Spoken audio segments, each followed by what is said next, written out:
Praise the Lord. ദൈവം നമുക്ക് മനോഹരമായ ഒരു പ്രഭാതം ദാനമായി തന്നിരിക്കുന്നു. കഴിഞ്ഞ കാലങ്ങളിലൊക്കെയും ഭദ്രമായി നമ്മെ വഴി നടത്തിയ ദൈവം, അത്ഭുതകരമായ പാതകളിൽ കൂടെ ആലോചനകൾ തന്ന് നമ്മെ നടത്തിയ ദൈവം ഇനിയും നടത്തുവാൻ ശക്തനെന്ന് ദൈവത്തിൻ്റെ ആത്മാവ് നമ്മോട് ഇടപെട്ട് സംസാരിക്കുകയാണ്. ദൈവത്തിന് സ്തോത്രം. കഷ്ടങ്ങൾ വരുമ്പോൾ ഒരുവന് വിരോധമായി ഒരുവൻ സംസാരിക്കരുത്. ഒരു മനുഷ്യൻ ഒരു ദുഃഖത്തിൽ കൂടെയും സങ്കടത്തിൽ കൂടെയും പോകുമ്പോൾ അവനെ വ്രണപ്പെടുത്തുന്നതായ വാക്കുകൾ നമ്മുടെ ഭാഗത്തു നിന്നുണ്ടാകരുത്. കഴിഞ്ഞ ചില ദിവസങ്ങൾക്ക് മുമ്പ് ഒരു പ്രിയപ്പെട്ടവർ ഒരു കുടുംബത്തിൽ ഒരു പ്രശ്നമുണ്ടായി, ഒരു വലിയ ദുഃഖത്തിന്റെ വഴിയുണ്ടായി. ഓർത്താൽ ആരാലും സമാധാനിപ്പിക്കാൻ കഴിയാത്ത ഒരു സംഭവം.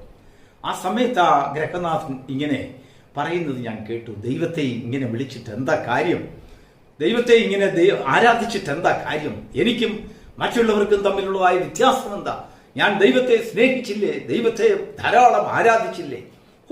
ഈ ദൈവം ജീവനുണ്ടോ? ഈ ജീവനുള്ള ഒരു ദൈവമുണ്ടോ എന്നൊക്കെ തൻ്റെ കഷ്ടതയിൽ ആരാണെങ്കിലും അങ്ങനെയൊക്കെയുള്ളതായ ഒരു കഷ്ടത സമയത്ത് ചിലപ്പോൾ ബലഹീനമായ വാക്കുകൾ സംസാരിക്കും. എന്നാൽ അതൊരു മനുഷ്യൻ, ഒരു ഭക്തൻ കേൾക്കുമ്പോൾ അവൻ എന്താണ് ചെയ്യുന്നത്? യോബിന്റെ കൂട്ടുകാർ ചെന്ന് യോബിനെ വ്രണപ്പെടുത്തിയതുപോലുള്ള വാക്കുകളല്ല, എന്നാൽ അവനെ ചെന്ന് ആശ്വസിപ്പിക്കുന്ന വാക്കുകൾ ദൈവം സ്വർഗത്തിൽ നിന്ന് ശ്രദ്ധ വെച്ച് കേട്ടുകൊണ്ടിരിക്കും. നമുക്ക് വായിക്കാം തിരുവചനത്തിൽ നിന്നൊരു വേദഭാഗം. മലാക്കി പ്രവചനം 3-ാം അധ്യായത്തിന്റെ 16-ാം വാക്യം. യഹോവ ഭക്തന്മാർ അന്ന് തമ്മിൽ തമ്മിൽ സംസാരിച്ചു, യഹോവ ശ്രദ്ധ വെച്ചു കേട്ടു. യഹോവ ഭക്തന്മാർക്കും അവന്റെ നാമത്തെ സ്മരിക്കുന്നവർക്കും വേണ്ടി അവന്റെ സന്നിധിയിൽ ഒരു സ്മരണ പുസ്തകം എഴുതി വെച്ചിരിക്കുന്നു. ദൈവത്തിന് സ്തോത്രം. അന്ന് ഭക്തന്മാർ തമ്മിൽ തമ്മിൽ സംസാരിക്കുന്നത് യഹോവ ശ്രദ്ധ വെച്ചു കേട്ടു. എന്താണ് ഇതിന്റെ അർത്ഥം? ഒരു ഭക്തൻ ഒരു പ്രശ്നം ഉണ്ടാകുമ്പോൾ, ഒരു ഭാരം ഉണ്ടാകുമ്പോൾ, ഒരു വേദന ഉണ്ടാകുമ്പോൾ, ഒരു ഞെരുക്കം ഉണ്ടാകുമ്പോൾ, സഹിക്കാൻ വയ്യാത്തതായ ചില ദുഃഖത്തിൽ കൂടെ അവൻ കടന്നു പോകുമ്പോൾ അവനെ വേദനിപ്പിക്കുകയല്ല, അവനെ വിശ്വാസത്തിൽ ഉറപ്പിക്കുന്ന വാക്കുകൾ ആ ഭക്തന്മാരായിട്ടുള്ളവരുടെ നാവിൽ നിന്ന് ഉയരണം. ദൈവം ശ്രദ്ധ വെച്ച് കേട്ടുകൊണ്ടിരിക്കും. പലപ്പോഴും നമ്മൾ ചിന്തിക്കും, ഒരു ഭക്തന്റെ വീട്ടിൽ എന്താണ് പ്രശ്നം? ഒരു ഭക്തന്റെ വീട്ടിൽ എങ്ങനെയാണ് ഒരു വഴക്ക്? ഒരു ഭക്തന്റെ വീട്ടിൽ എങ്ങനെയാണ് ഒരു മരണം? ഒരു ഭക്തന്റെ വീട്ടിൽ എങ്ങനെയാണ് ഒരു അനർത്ഥം? ഒരു ഭക്തന്റെ വീട്ടിൽ അല്ലെങ്കിൽ ഒരു പോരായ്മകൾ എങ്ങനെയാണ് ഉണ്ടാകുന്നത്? എന്നാൽ ഭക്തന്മാരല്ലാത്തവരുടെ വീട്ടിൽ സുഭിക്ഷമായിട്ടുള്ള ഒരു അന്തരീക്ഷം നമുക്ക് കാണുവാൻ കഴിയും. പക്ഷെങ്കിൽ പ്രിയപ്പെട്ട ദൈവത്തിന്റെ മക്കളെ, ഭക്തന്മാർ ദൈവത്തിന്റെ ദൃഷ്ടിയിലിരിക്കുന്നു. നമ്മുടെ മുൻപിൽ അനർത്ഥങ്ങൾ വരുമ്പോൾ, നമ്മുടെ മുൻപിൽ സങ്കടങ്ങൾ വരുമ്പോൾ, ദുഃഖങ്ങളുടെ സാഹചര്യങ്ങൾ ഉണ്ടാകുമ്പോൾ നാം ദൈവത്തോട് എങ്ങനെ റെസ്പോണ്ട് ചെയ്യുന്നു എന്നുള്ളത് ദൈവം സ്വർഗത്തിൽ നിന്ന് നോക്കിക്കൊണ്ടിരിക്കും. നമുക്ക് തിന്മയായിട്ട് പലപ്പോഴും ദൈവം ഒന്നും ചെയ്യുകയില്ല. നാം നേരിടുന്നതായ സാഹചര്യങ്ങളൊക്കെയും പലപ്പോഴും നമുക്ക് നന്മയ്ക്കായി ഭവിക്കുന്നതിനെ ദീർഘദൃഷ്ടിയോടെ കാണാൻ നമുക്ക് കഴിവില്ലാത്തത് കൊണ്ട് പലപ്പോഴും നമ്മൾ ഭാരപ്പെട്ടു പോകും. എന്നാൽ വേറൊരു ഭക്തൻ വന്ന് അവനോട് സംസാരിക്കുമ്പോൾ അവന്റെ വാക്കുകൾ ഉപ്പിനാൽ രുചി വരുത്തുന്നതും ഭക്തിയേറുന്നതും ദൈവത്തിൽ പ്രത്യാശ വയ്ക്കുന്നതുമായിരിക്കണം. ദൈവത്തിന് സ്തോത്രം. ആ വാക്കുകളൊക്കെയും ദൈവം സ്വർഗത്തിൽ നിന്ന് ശ്രദ്ധ വെച്ചു കേൾക്കുന്നു.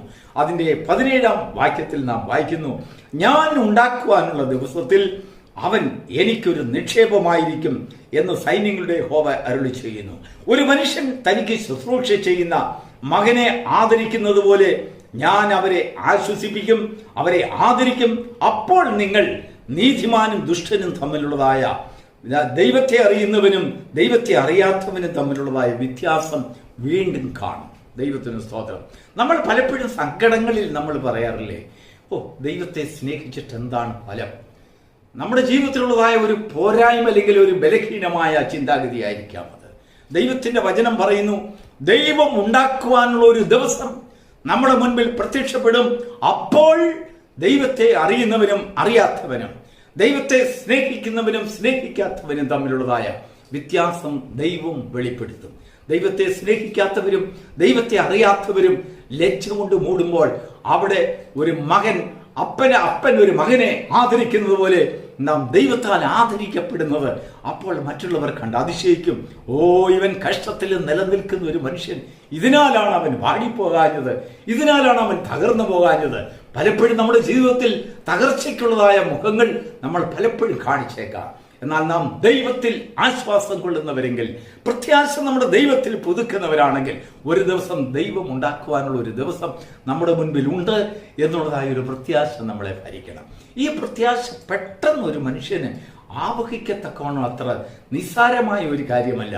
ദൈവത്തിന്റെ പ്രവൃത്തികളെ തീർച്ചയായിട്ടും നാം മുൻകണ്ടത് അനുഭവിച്ചറിഞ്ഞവർക്ക് മാത്രമേ അതിന്റെ ആഴത്തെക്കുറിച്ച് മനസ്സിലാക്കുവാൻ കഴിയുള്ളൂ. ഒരു ദിവസം കർത്താവ് ഒരു അന്ധനായ മനുഷ്യനെ, കുരുടനായ മനുഷ്യനെ, അവനെ സൗഖ്യമാക്കി. എന്നാൽ പരീശന്മാരും പള്ളിപ്രമാണികളും ഒക്കെ വന്ന് അവനെ ധാരാളം ചോദ്യം ചെയ്തു. പല ചോദ്യങ്ങൾ കൊണ്ട് അവനെ കുഴച്ചു. നിനക്ക് എങ്ങനെ സൗഖ്യമുണ്ടായി, ആരാണ് നിനക്ക് സൗഖ്യം തന്നതെന്നെല്ലാം അവനെ തിരിച്ചും മറിച്ചും ഒക്കെ ചോദ്യം ചെയ്ത് അവൻ കുരുടനായിരുന്നപ്പോഴുള്ള സങ്കടത്തെക്കാൾ കൂടുതൽ സൗഖ്യമായപ്പോൾ അവനെ സങ്കടത്തിലേക്ക് കൊണ്ടുപോകുന്ന വാക്കുകൾ അവർ പറയുകയുണ്ടായി. അദ്ദേഹം പറഞ്ഞതായ ഒരു വാക്കുടിവിൽ എന്താണ് പറഞ്ഞതെന്നറിയാമോ? ആ മനുഷ്യൻ ആരാണ്? ദൈവപുത്രനാണോ, അല്ലെങ്കിൽ യേശുവാണോ, നസ്രായനാണോ, ഗലീലക്കാരനോ, ഇതൊന്നും ഞാൻ അറിയുന്നില്ല, എനിക്ക് സൗഖ്യം കിട്ടി. Praise the Lord. അതാണ് അവന്റെ സാക്ഷ്യം. അവന് കിട്ടിയതായ സൗഖ്യത്തെ അത് മറ്റാർക്കും ഖണ്ഡിക്കുവാൻ കഴിയുകയില്ല. വീണ്ടും എന്നാൽ പരീശന്മാരുടെയും പള്ളിപ്രമാണികളുടെയും നോട്ടത്തിൽ ഇവനെ വീണ്ടും പിടിച്ച് ഇവന്റെ കണ്ണ് കുത്തിപ്പൊട്ടിച്ചാൽ എന്താന്ന് പോലും തോന്നിപ്പോയി. കാരണം ഈ സൗഖ്യം ലോകത്തിന് സഹിക്കുവാൻ കഴിയില്ല. പ്രിയരെ, ദൈവം നമുക്ക് തരുന്നതായ വിടുതലുകൾ ഒരുപക്ഷെങ്കിൽ നമ്മുടെ ശത്രുക്കളായിട്ടുള്ള അവർ നമ്മുടെ ശത്രുക്കളായിരിക്കത്തില്ല, അവർ ദൈവത്തിന്റെ ശത്രുക്കളായിരിക്കും, ദൈവത്തോട് വിരോധികളായിരിക്കും. ദൈവത്തിന്റെ പ്രമാണത്തോടും ദൈവത്തിന്റെ കൽപ്പനകളോടും ദൈവത്തിന്റെ സ്നേഹത്തോടും വിരോധികളായിരിക്കും. ആ വിരോധം അത് നമ്മളിലേക്ക് പ്രവഹിപ്പിക്കുവാൻ അവർ പല കാരണങ്ങൾ കൊണ്ടുവന്ന് നാം ദൈവത്തെ സ്തുതിക്കുകയും ആരാധിക്കുകയും ചെയ്യാത്തവരായി നമ്മെ മാറ്റുവാൻ അവർ പരിശ്രമിച്ചുകൊണ്ടിരിക്കും. എന്നാൽ വാസ്തവമായി ദൈവത്തിൽ നിന്നും ഒരു അനുഭവം പ്രാപിച്ചവൻ അവനെ കുലുക്കുവാൻ കഴിയുകയില്ല. ആ കുരുടനായ മനുഷ്യൻ പറയാൻ, എനിക്ക് സൗഖ്യം കിട്ടി, അത് നിങ്ങളെ കൊണ്ട് ഖണ്ഡിക്കാൻ കഴിയില്ല, നിങ്ങളെ കൊണ്ട് നിരാകരിക്കാൻ കഴിയില്ല. ഞാൻ നിങ്ങളെ കാണുന്നു, മുമ്പേ നിങ്ങളെ ഞാൻ കണ്ടിരുന്നില്ല, ഇപ്പോഴെനിക്ക് കാണുവാൻ കഴിയും. നമ്മുടെ ജീവിതത്തിൽ നമ്മൾ അനുഭവിക്കുന്ന സാക്ഷ്യങ്ങളാണ് പലപ്പോഴും നമ്മുടെ കഷ്ടങ്ങളിലും ദുരിതങ്ങളിലും നിന്ദകളിലും പരിഹാസങ്ങളിലും നമ്മെ പിടിച്ചു നിർത്തുന്നത്. നമ്മുടെ ജീവിതത്തിൽ അനുഭവങ്ങളില്ല എങ്കിൽ, ദൈവത്തിൽ നിന്ന് പ്രാപിച്ചതായ അനുഭവങ്ങൾ നമ്മുടെ ജീവിതത്തിൽ ഓർക്കുവാനില്ലെങ്കിൽ നമുക്ക് പരീക്ഷകളിൽ നിലനിൽക്കുവാൻ കഴിയുകയില്ല. അന്ന് അവന് ദൈവത്തിന്റെ സന്നിധിയിൽ നാം ഒരു നിക്ഷേപമായി മാറും. എപ്പോഴാണെന്നറിയാമോ? എങ്ങനെയുള്ള മനുഷ്യരാണെന്നറിയാമോ? കഷ്ടങ്ങളിൽ പിടിച്ചു നിന്നവർ, പരിശോധനയിൽ പിടിച്ചു നിന്നവർ. ദൈവത്തിന്റെ വചനത്തിൽ എഴുതിയിരിക്കുന്നത്, ദൈവം നമ്മെ ആശ്വസിപ്പിക്കുമ്പോൾ, നിങ്ങളല്ലയോ എന്റെ പരിശോധനയിൽ നിലനിന്നത്, പരിശോധനയുടെ മധ്യത്തിൽ നിങ്ങളാണല്ലോ നിലനിന്നതെന്ന് പറഞ്ഞുകൊണ്ട് അവരെ ആശ്വസിപ്പിക്കുന്ന ഒരു ദിവസം വരും എന്ന പ്രവാചകൻ മുൻകൂട്ടി കാണുകയാണ്. പ്രിയപ്പെട്ട ദൈവത്തിന്റെ മക്കളെ, ഇന്ന് നമ്മൾ കഷ്ടങ്ങൾ കാണുന്നു, പ്രയാസങ്ങൾ കാണുന്നു, ദുരിതങ്ങൾ കാണുന്നു. നമ്മുടെ ഭവനത്തിൽ പലപ്പോഴും വഴക്കുണ്ട്. എന്നാൽ ഒരു അവിശ്വാസിയായ ഒരു മനുഷ്യന്റെ ഭവനത്തിൽ എപ്പോഴും സമാധാനമാണെന്നിരിക്കാം.